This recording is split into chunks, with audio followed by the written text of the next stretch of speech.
This is not a kid-friendly show.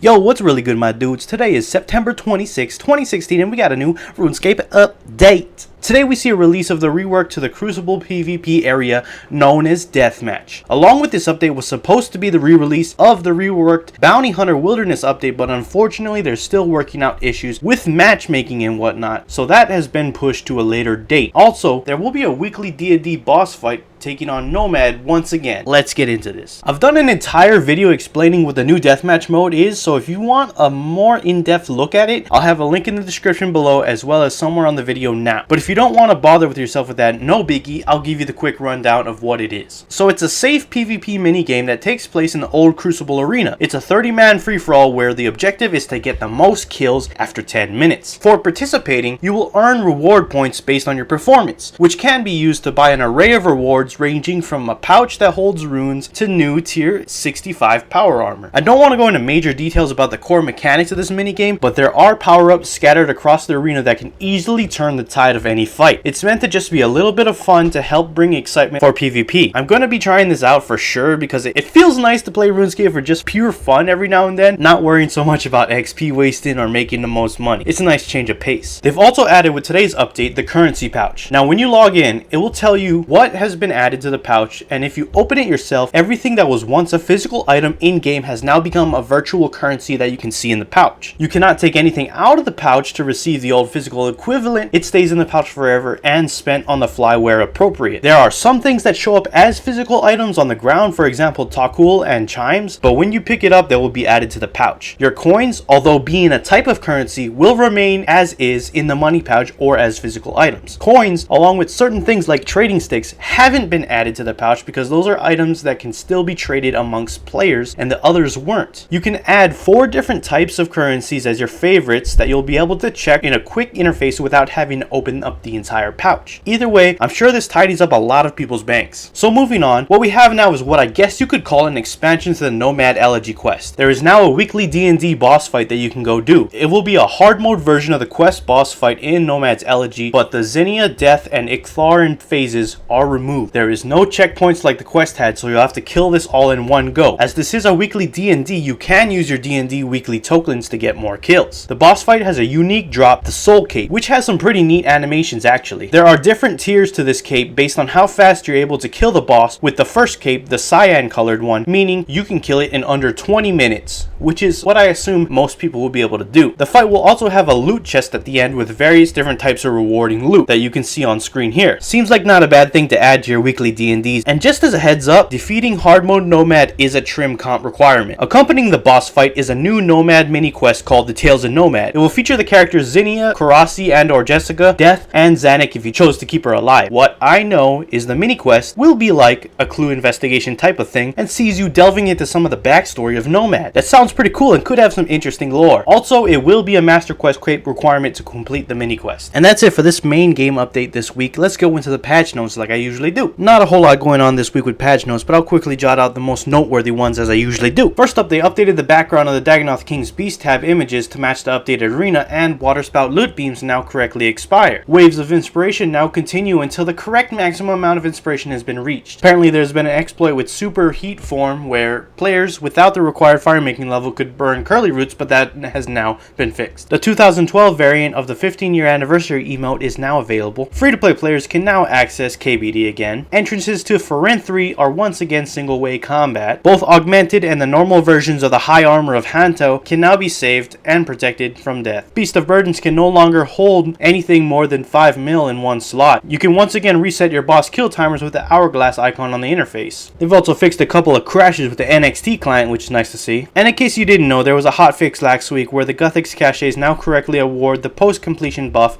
every 3 hours. Anyways, that's it for this week's update and this week's patch notes. The link for both of those will be in the description below as I usually do. And if you like me, why not like the video? If you liked what I do, why not subscribe for more? I'll be back with you next week with more coverage on the RuneScape updates. Anyways, thanks for watching. I'm out. Peace.